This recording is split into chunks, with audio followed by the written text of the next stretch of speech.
All right, well, welcome to my Honda Insight channel. The Insight owners are typically smart people. All the information you can ever want and need and how-tos you can get from them. This is mainly just going to be a documentary of my time with my Insight. I've had my G1 Insight for 3 days. All I've done so far is ordered indexed spark plugs and that's it. So I just cleaned the PCV, the little PCV valve. I'll show you. But then I was like, you know what? Let me take the block off and clean it. And it was dirty. I've seen some horrible ones where this stuff is just full. But mine was pretty bad. It was pretty bad, and I cleaned it all out. And this is my first time with this car, so I didn't realize that it had those little. You see that little hole right there? The ports. It has 3 ports, one for each cylinder. Those were gunked. So this might help performance a little bit. Because my thing is with the Insight has 62 horsepower, right? Any sort of horsepower it's losing is killing the car. My IMA is in okay shape. I do have to pull the fuse every 100 miles. So I'm going to have to drain the IMA and fully charge it. Luckily, the previous owner gave me the charger. I just got to get it all wired up and good to go. But right now, the Insight is my daily, so I can't afford that. Have it down for more than a day. I work 6 days a week, so I'll have to wait till Thursday to drain the battery with those lights and then charge the battery. But for now, I'm chasing down misfire. Not panicking about it because my first day with the Insight, when I took it to work, I checked the oil before I left to work. I didn't put the freaking oil cap back on, and I drove to work, and I didn't lose a drop of water. So it has really tight compression, very little blow by. I do have a compression tester. I can test it whenever. But this is mainly going to be like, I plan to keep my Insight for 2 years, 3 years tops. It's just to get me by in life, save gas. I work 56 miles round trip. So I just wanted something better on gas. My daily was my supercharged Ion Redline over there, but 23 miles to the gallon was a bit much. And because of the intake, it was a bitch to drive during the winter, and it's on slicks. Anyway. So this is my first maintenance thing. So when I do sell the Insight, if you're watching this, I probably sent you the link to my YouTube channel. Like, look at all the stuff I did to the Insight to ensure how good the Insight was, or how good condition the Insight is. Because I plan on really, really doing a lot of good things to the Insight. So this is step 1. I'll take you outside and show you. I mean, I exhausted a whole bottle of brake clean, and then I went to use PB Blaster and blew through like 4 or 5 Q-tips, RB batteries, the charger. That is going to be wired in when I'm done reassembling this. The car is super easy to work on. Compared to the Ion, jeez. 3 cylinders, 3 spark plugs, everything's cheap. 2.6 quarts of oil. I'm going to change the oil maybe next week. And then after I'm done here, we're going to take the Ion and we're going to go to Honda and we're going to get a new gasket. I'm only going to use Honda parts. And so listen to this. The people are building a house next door, so I'm bringing it here so it's less noise. You hear it? That indicates it's functioning properly. It wasn't even that bad. But, while I was here, I might as well. And then right now I'm going to clean. Yeah, I'm going to clean in here. A little clean right there. Look at that. Ooh, it's probably gunked up. So I do have a misfire, cylinder 2 misfire. But again, I'm not worried about it. Look, I can get these injectors clean, no problem. The spark plugs are on the way. Coil packs are cheap. I'll track that down, and I will keep you guys updated. And until then, see you on the next video. Okay, part 2. EGR port is on. Everything's all hooked up. Use my torque wrench.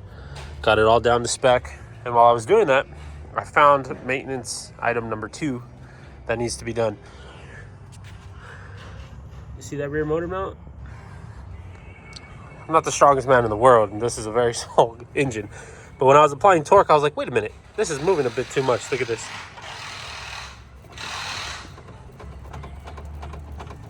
If I can just zoom in on that and do.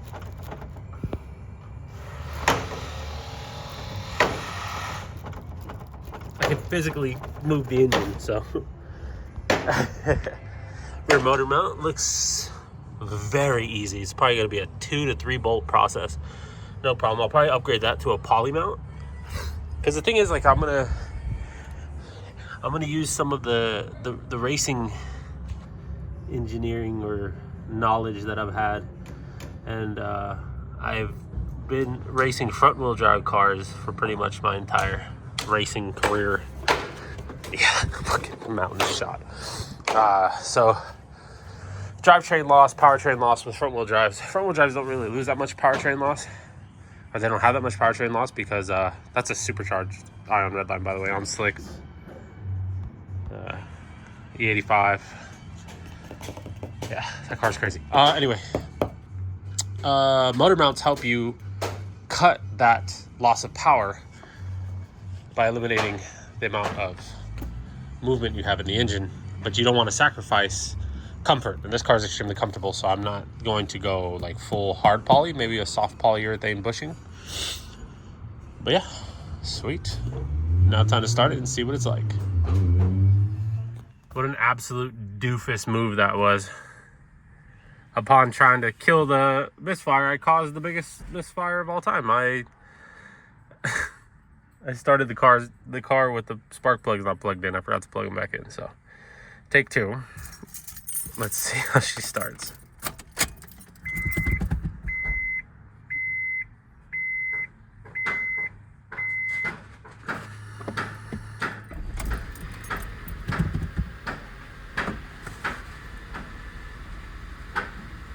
I'm not gonna lie to you.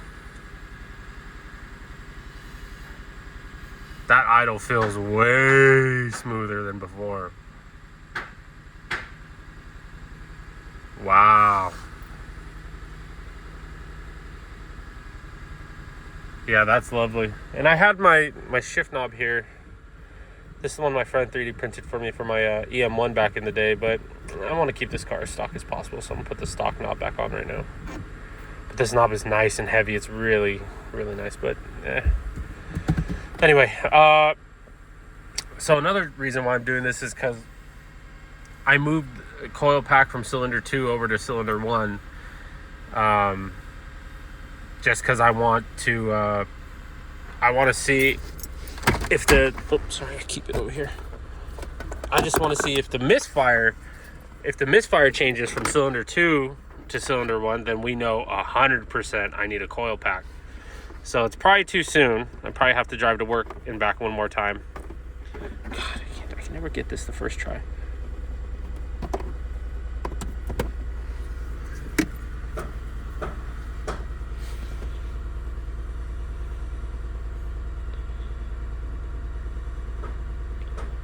P0302 is cylinder 2. So if we get P0301,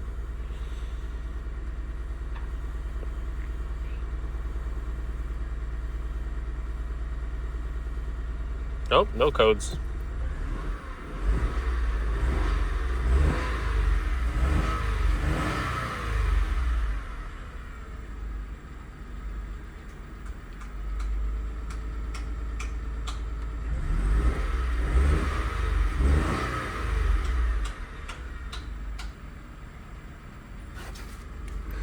I want you to read it again, please.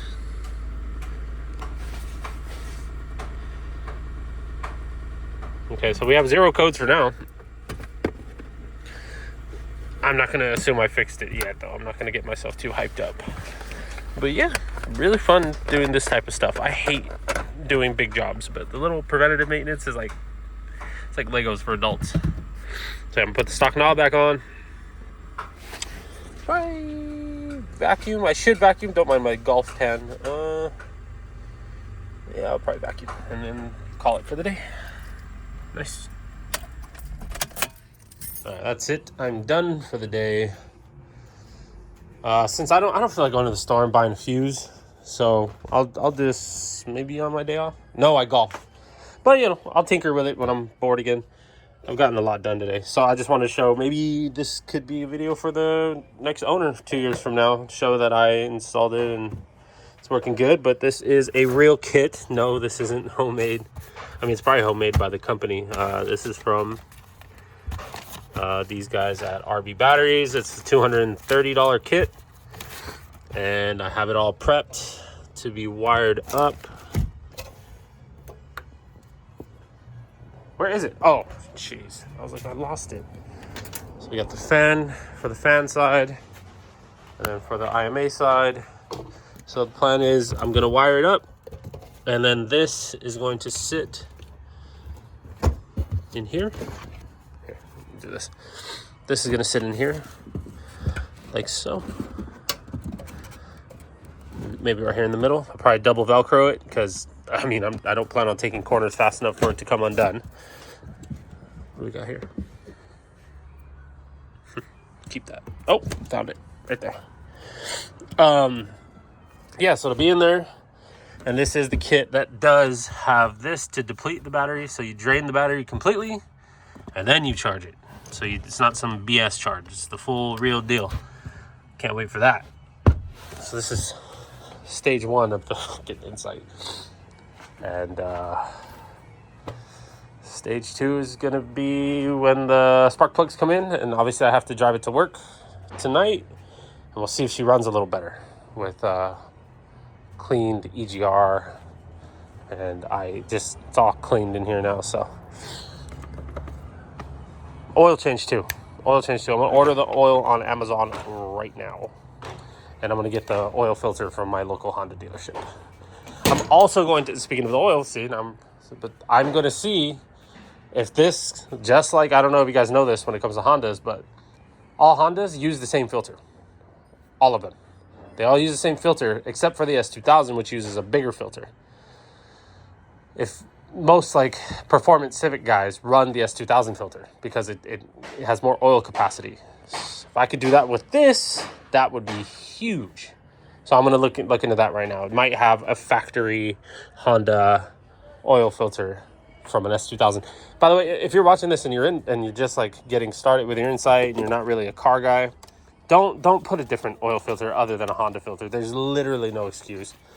A Fram is maybe $1 or $2 cheaper. Honda sells them cheap.